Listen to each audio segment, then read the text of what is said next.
Welcome to Happily Ever Afters, where love doesn't stop at romance. Join us as we share the tales of everyday magic and celebrate life's sweetest moments. Hear inspiring accounts of love, intimacy, and pure joy as we uncover the secrets behind true devotion and partnerships that really work. Brace yourself for a full-on heart melting.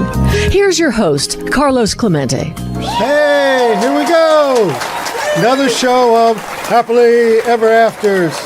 All right, I'm Carlos Clemente, and I'm with my co-host, Dorothy Lucy. And Dorothy, we have a great guest today. Oh, my gosh. Talk about it a little bit. Margaret Cho, who has a show on, I think, every platform like Showtime, Netflix, Hulu. Okay, Margaret, this I love. That Vogue said you were one of the 9 best female comedians of all time. And I'm thinking there's somebody who's who wasn't on the list, who thought maybe they could have been number 10. But anyway, you are the top 9 of all time. We're so happy to have you. But we wanted to talk about what was in your lap there a second ago. My baby, Lucia Katerina. She is my dog. She is the best dog. We go everywhere together. And also when I'm in my house, she's just attached to my hip. She's just my shadow, but also my daughter and also my best friend. And she's just really a part of me, and the best thing in my life. Because we so wanted to talk to you, and, the show's Happily Ever Afters, and we were told this is your Happily Ever After right there. Absolutely. Also, she has some cat siblings, too, that could be included in that as well. She has 3 cat sisters, and 2 cat sisters and 1 cat brother, and but she's the main, she's the boss. She tells everybody what to do. How did she come into your life? Oh. Well, I had been looking for a dog. I just sort of hadn't had a dog in my life. I had gotten a divorce, and my ex had taken the dog that we shared, and which was a good thing because she really loved him, so that was the right thing to do. And somebody's outside. She's very into squirrels. So I had a friend who was working in dog rescue, and I said, if you see a white Chihuahua puppy, I think I would like to meet them. I had a white Chihuahua many, many years ago, and they're not as common, so I just sort of thought, well, if it works out, works out. So she found a litter who was rescued from a shelter, and when they brought Lucia and her sister out. Her sister had a black nose and Lucia had a pink nose. They looked exactly alike. They're about the size of a microwavable burrito. About the size and color, like a little white tortilla color. And so they brought her out, and they had put her in my arm, and she fell asleep in my elbow.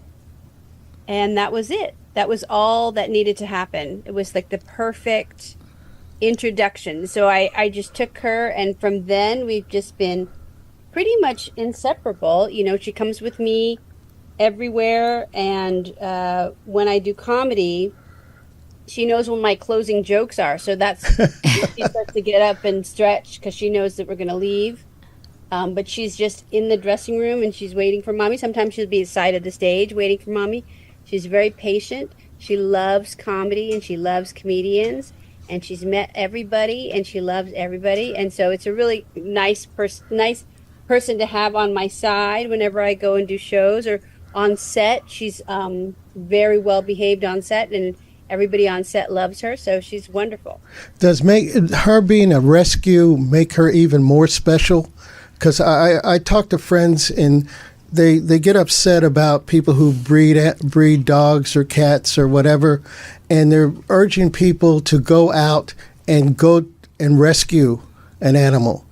And yes. The people that I know that have done that, the relationship they have is just wonderful.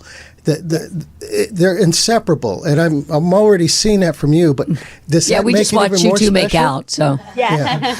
Does that even make it more special?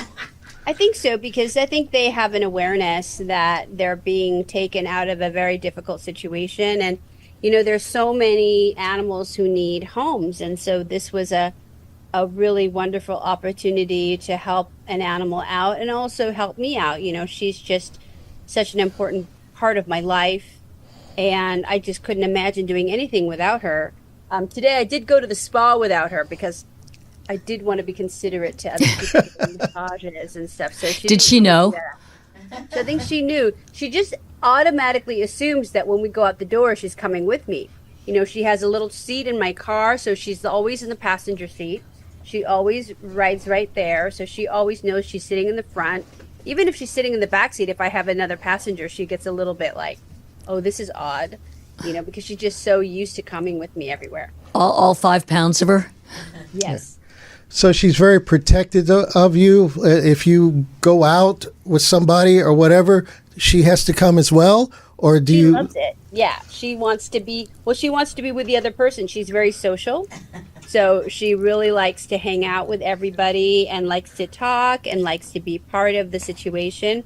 But she's not like sometimes they get sometimes Chihuahuas will bark a little bit if people get close to the person they're protecting, but she's not like that. And I heard she was part Dalmatian, which I really do not see. I don't see it. I think she is a longer, she is, you get 33% more dog. If you Cute butt. little cute butt, but she's a little bit longer than your regular Chihuahua. So she does have a little bit of a longer body, a little bit of a longer leg. She's a little taller, but I don't see the Dalmatian at all. I have grand pups now, and actually I have one that is a 7-pounder, so just, a few pounds on her. And I adore them. But I heard your mother loves Lucia, but would still like you to date. She would like me to date. She was trying to get me to get she calls it timber. You have to get a timber. Timber. Do the timber. And I'm like, I don't want to do timber, but she's really insisting that I get on timber. She loves Lucia. She's very, very fond of her granddaughter. And so that's a really nice thing. Also, my parents live in assisted living. So whenever I bring Lucia there, it's really exciting because everybody wants to come out and pet her because they all the people there love dogs. Yeah. We had a dog that I didn't want. In fact, I cried when we got her because I was not thrilled. And she became my soulmate. Literally became my soulmate. Sometimes we just don't know. We don't know what's in store for us, and it's really interesting the relationships that we build with these creatures. It's so deep and rewarding, but you never know. Yeah. I find having had cats and dogs, cats can be temperamental. They look at you like, yeah, when I have time for you, then I'm going to be there. But a dog looks at you, they look into your soul, and they see you. I remember when I was in college, we had a dog. It was my brother's dog, but it seemed to be always with me. Whenever I would come home, that dog, I had to take him for a drive before we did anything else. But I used to sit on the porch with him and tell him all my sorrows and everything. And he would just look at me and like, yeah, dude, I understand. I got you. A dog is therapy. Yeah. On some level. Okay.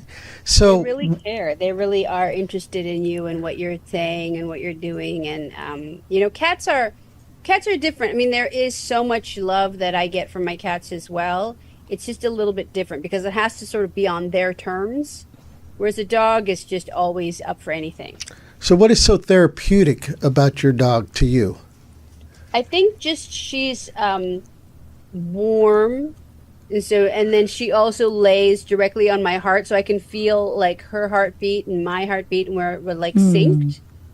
So she often lays her snout on my chest and then her little body's on my chest. And when I walk around, like I have a couple of shirts that have a pocket just for her. So she'll just sit in there and we'll walk around, and I'm just so used to carrying her everywhere. So she's just very much a part of my body. She's just normally like attached to me. Or if we're at home, she's just sitting right next to me all the time. Geez, I know about the pocketbook dog, but the actual pocket dog? Yeah, it's like a jacket with a pocket inside that you can just put her inside. She also likes a purse. I have a couple of purses that she can go in, and I think that makes her feel very fancy. I have like a fancy like Ralph Lauren one and I have a really fancy Louis Vuitton one, but she doesn't really like that one.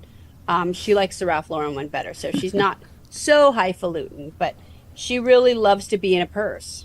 I'm glad you can take her to work because you're working on like a million different projects. Yeah, it's great.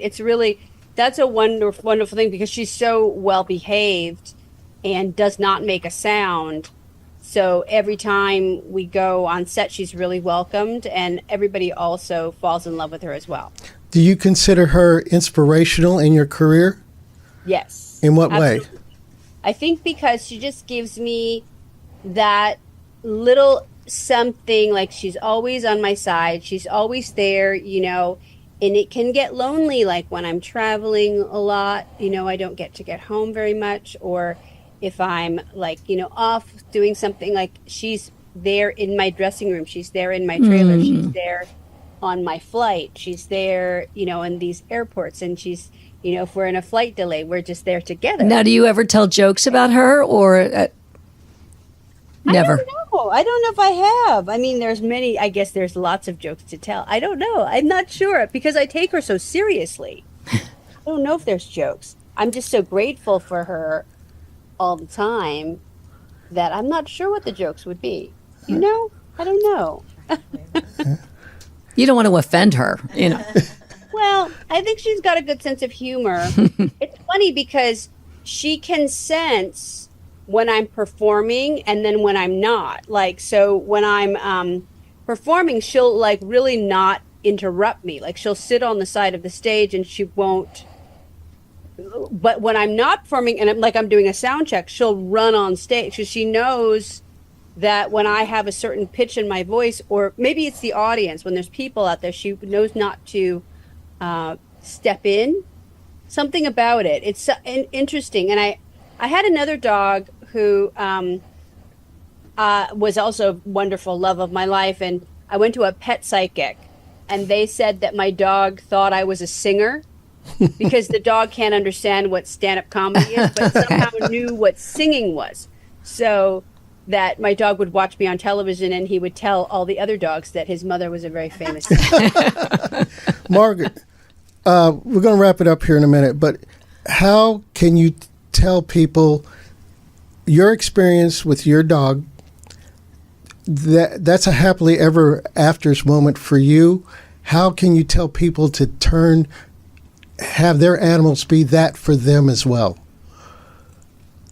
Well, I think that it's just really special. I mean, I think that your animal can be the love of your life, just as another person can be the love of your life. To me, it's really like she was what I was always looking for, and I've had other dogs, but there's something so special about my relationship with her that feels very much to complete me, and I don't sense that it's any less than being with a person or even having a family. To me, she's my family. So I feel very much like she's a wonderful happily ever after. And if you find an animal as your happily ever after, that's a beautiful thing.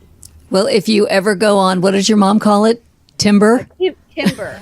It must love dogs, obviously, and cats too, right? And cats, yes. Well, animals in general, I don't really discriminate. I love all creatures, but definitely this is a dog and cat household.